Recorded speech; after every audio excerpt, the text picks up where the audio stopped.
défenseur, Jonathan Klaus. Cha-la-la-la-la, Jonathan Klaus. Cha-la-la-la-la-la, Jonathan Klaus. Cha-la-la-la-la-la, Jonathan Klaus. Cha-la-la-la-la-la, Jonathan Klaus. Cha-la-la-la-la-la, Jonathan Klaus. Cha-la-la-la-la-la, Jonathan Klaus.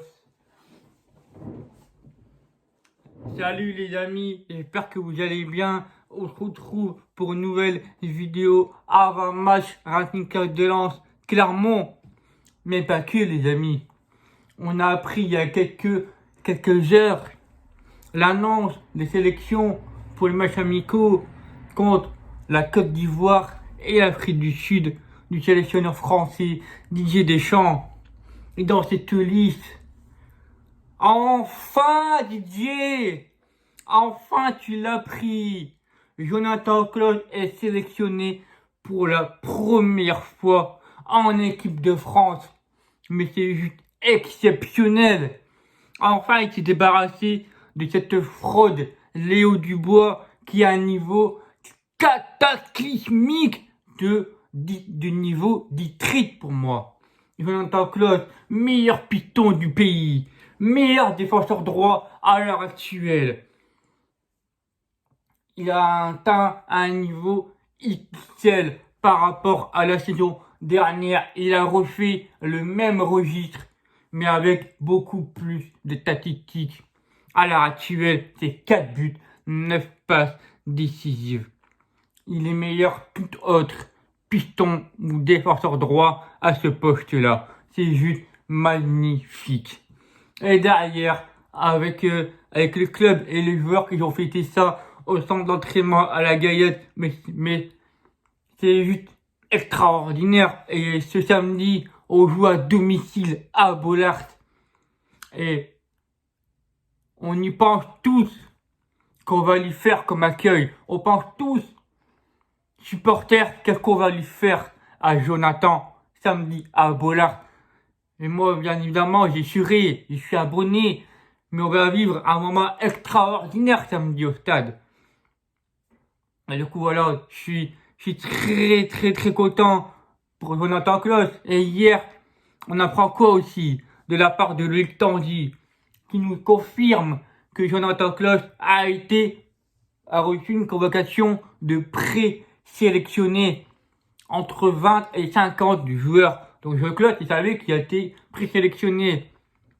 Et là, après l'entraînement, boum, Didier Deschamps balance son premier nom de famille, que c'est le premier alphabétique en défense, parce que c'est par rapport au prénom. Et Jonathan, c'est Klaus, donc c'est la lettre C. Je ne sais plus quoi dire. Tous supporters, on est tous émus, on est tous contents, heureux. Il n'y a pas d'autre mot à citer pour Jonathan. Donc voilà les amis, je suis très content. Enfin, surtout. Enfin, je ne sais pas combien ça a été de sélection pour que Didier Deschamps annonce Klaus, je sais pas combien de fois. Mais là aujourd'hui, c'était la bonne aujourd'hui. C'était la bonne. Et hier, je me faisais des registres. Il n'y aura pas de clim. Il n'y aura pas de clim. Il n'y avait pas de clim. C'était pas possible. Tant qu'on nous dit que Klaus, que Léo Dubois ne sera pas sélectionné, que ça a été officialisé, ça ne pourrait que lui. Parce que il y a un concurrent, il y avait Moukile. Moukile avec les psyches, il est en manque de temps de jeu. Il a un manque de temps de jeu. Voilà. Donc voilà les amis, c'est juste extraordinaire. Maintenant, on va passer à Lens. Samedi, on joue Clermont en domicile. Ma content pour la 29e journée de Ligue 1 à Bollaert.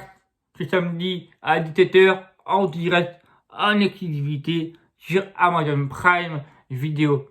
Les statistiques entre ces deux clubs depuis la saison 93-94 5 victoires pour le Racing, 12 matchs nuls, 4 victoires pour les Clermontois. Clermont, cette saison en Ligue 1, ils sont 16e, 28 points. Ils sont en lutte pour le maintien jusqu'à la fin de saison. 7 victoires, 7 nuls, 14 défaites. 27 buts marqués pour les Clermontois, 48 buts encaissés pour les Clermontois.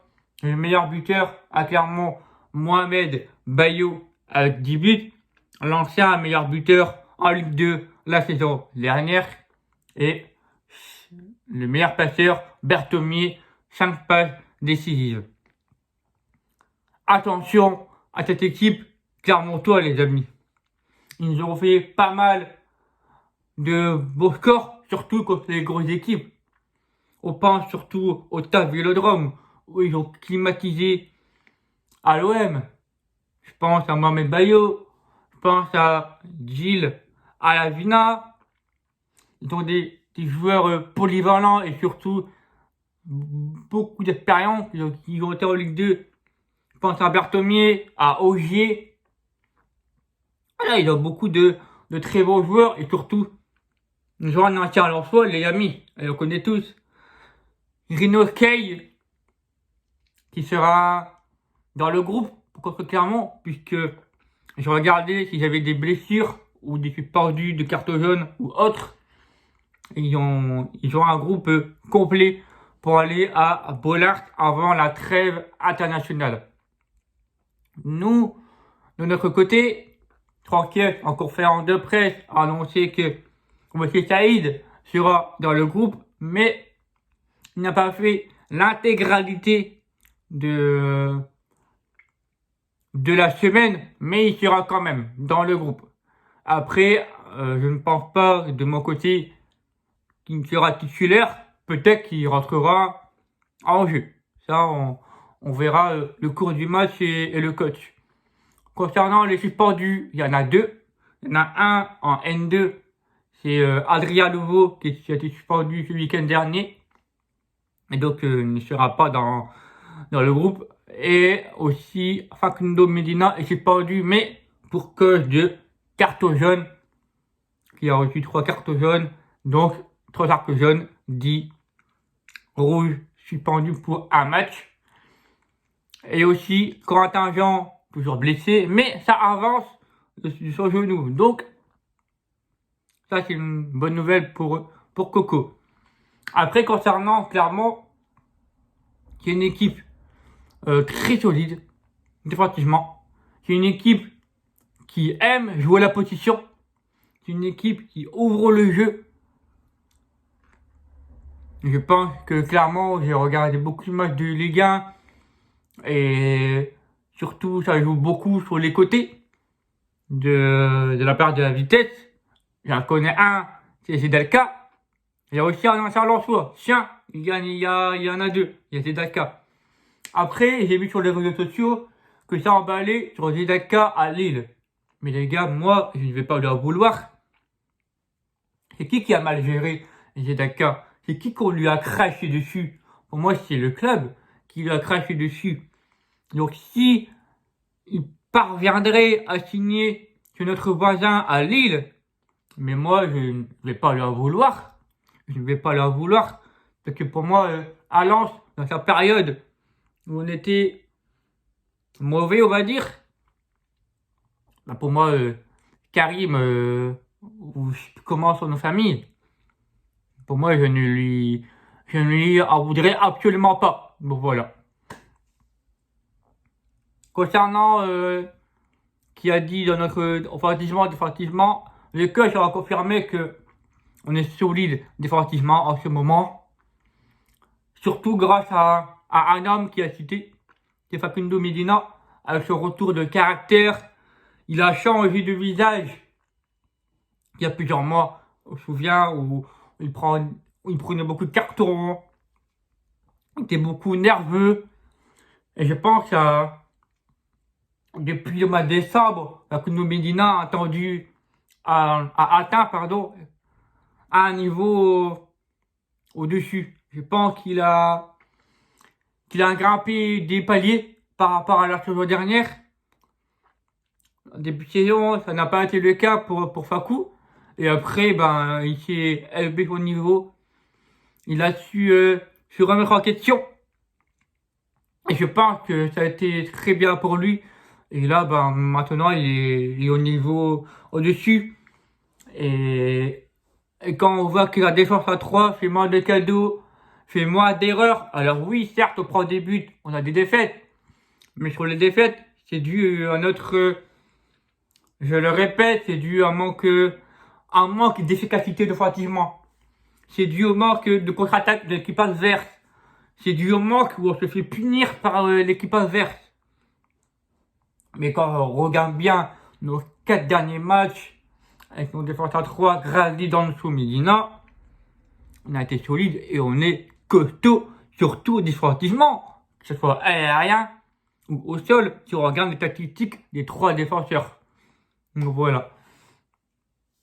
Non, tu parles de lui déjà, ça me fait chier que Fakou ne sera pas présent. Mais pour moi, il y en a un qui sort du lot. Bon, ok, il ne joue pas beaucoup, c'est, je pense, la culture par vous. Mais je pense qu'il va jouer ces 2 matchs. Pour moi, il va jouer contre Clermont ce week-end et le déplacement à Strasbourg.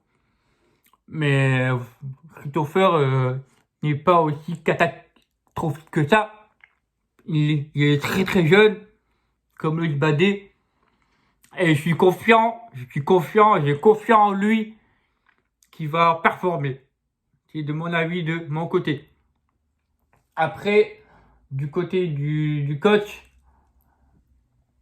on a parlé aussi qu'il n'y aura pas de matchs amicaux. Il n'y aura pas de matchs amicaux. Des joueurs seront en sélection internationale, mais surtout certains joueurs pros. Je pense à Pereira da Costa, je pense à Christopher Wu,